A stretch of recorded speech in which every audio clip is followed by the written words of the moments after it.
Lego has a massive problem, and it's one that no one really seems to be taking that seriously. Not even Lego themselves, it seems. You see, here's a Lego Star Wars set. It has 282 pieces, and once built, you get a pretty cool looking spaceship. You get a droid, Obi-Wan Kenobi, and this interesting minifigure called Tuan Wei. However, imagine buying this set from your local toy store only to find that when you get it home and open it, all of the minifigures and cool pieces are missing. And now, unexpectedly, you're 30 quid down and you've got an incomplete set. This is called a resealed Lego set, and it happens when someone buys it from a shop. They then carefully open it up and take out all of the minifigures and expensive pieces. They then reseal it and take it back to the shop they bought it from for a full refund. Now, this is a massive problem, and it's one that definitely seems to be more prevalent in recent years. I mean, you don't have to be exploring the Lego subreddit for very long to find people posting about their experiences with this problem. And really, this is a lose-lose-lose situation because, first of all, it hurts Lego as a brand. It also gives the retailer a bad reputation, and it also gives the end customer a negative experience with Lego. Now, while I obviously don't condone anyone doing this, I mean, at the end of the day, it is a type of fraud. I was curious to see just how easy it is to actually reseal a Lego set, so I thought I'd give it a go. So what I'm going to do now is I'm going to attempt to open and then reseal this box just to show how easy this is. Now, I've never done this before, but it seems pretty simple. You see, how these boxes work are, if you open them normally, you would use the thumb tabs here. But how these boxes come, how Lego packages these boxes, is this back flap normally faces upwards, and Lego puts the contents inside, and then they basically fold this over and they glue it down around the edges. So really, all I should need to do to open this box is to just use a touch knife, like what I've got here, to kind of work my way around these edges, and then finally this glue gun to then reseal it. I might have a little bit of trouble where the thumb tabs are because that might get a bit fiddly, but it should be right.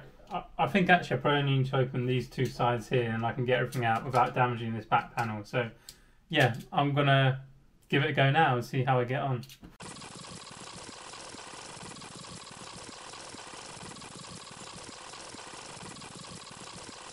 There we are, that side is now loose and open. Now I just need to work at this bottom side.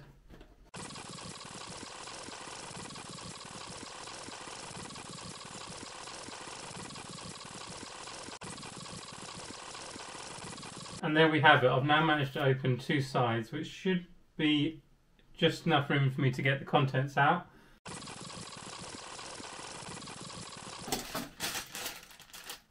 There we are, this is bag number one, so this has at least one minifigure in it. So I could easily open this bag, take out the minifigures and then reseal it. So I'll pop that bag back in just for the time being, and now I'm going to attempt to reseal this, and we'll have a look at the before and after to see if this is a convincing reseal. Right, now my glue gun is up to temperature. Now, I don't normally use these things. In fact, you know, I don't really use this glue gun. But as long as I'm careful, I should be right. So I just need to slowly work away at these edges, put a little bit of glue down.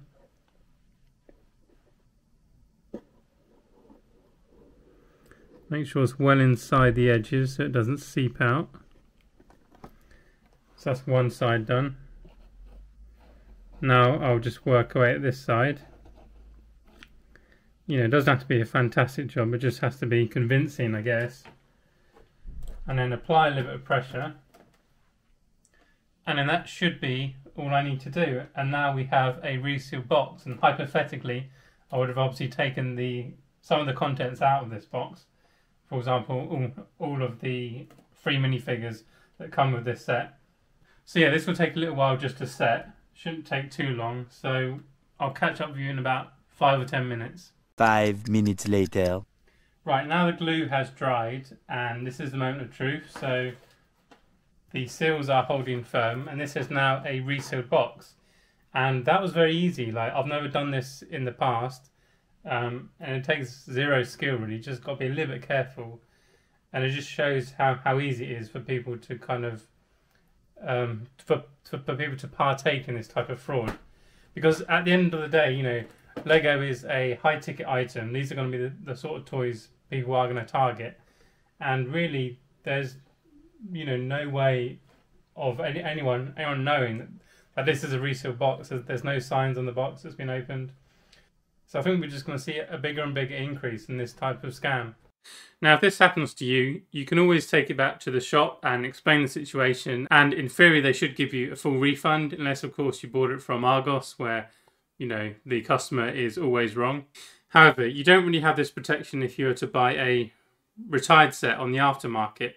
For example, if I wanted to go out and buy a Star Wars Cloud City sealed, obviously these sets are very hard to find sealed, but if I did manage to find one, there would really be no way of me knowing if the contents were still intact and they hadn't been tampered with. Because, it's very enticing for someone to actually reseal that set, because just the minifigures in that set sell for almost £3,000. The actual set sealed sells for £5,000. So I'm pretty sure there's someone out there who would think, I can buy a sealed Cloud City, sell the minifigures separately, reseal it, and then I've kind of made an extra £3,000 out of nowhere. So this is a big problem, but I think there are ways that Lego can tackle this and retailers can tackle this. So I think the easiest one would just be to actually weigh the set when a customer takes it back. Lego does publicise how much each set should weigh. So a quick weight check, like at the till, would, give you a sort of early indication of whether this had been resealed. Obviously, if you're taking minifigures out, you could obviously just substitute that with something else to make that weight back up.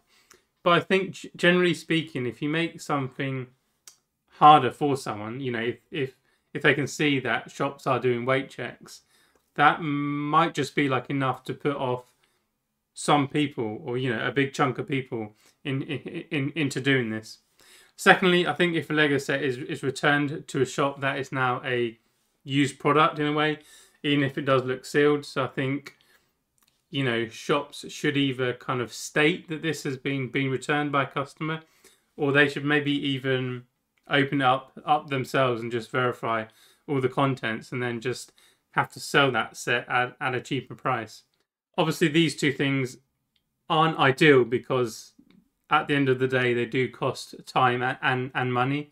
So maybe Lego should look to kind of invest in a more kind of tamper-proof box, really. Or just make it a little bit harder for people. Because as I demonstrated earlier, it's very, very easy just to open a box and reseal it.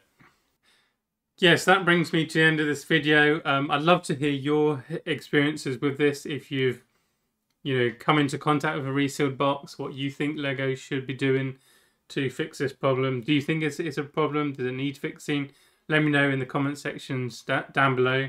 Once again, thank you for watching this video. I appreciate it. If you did enjoy it, please do leave a like and consider subscribing to the channel. Thanks again, and see you in the next one.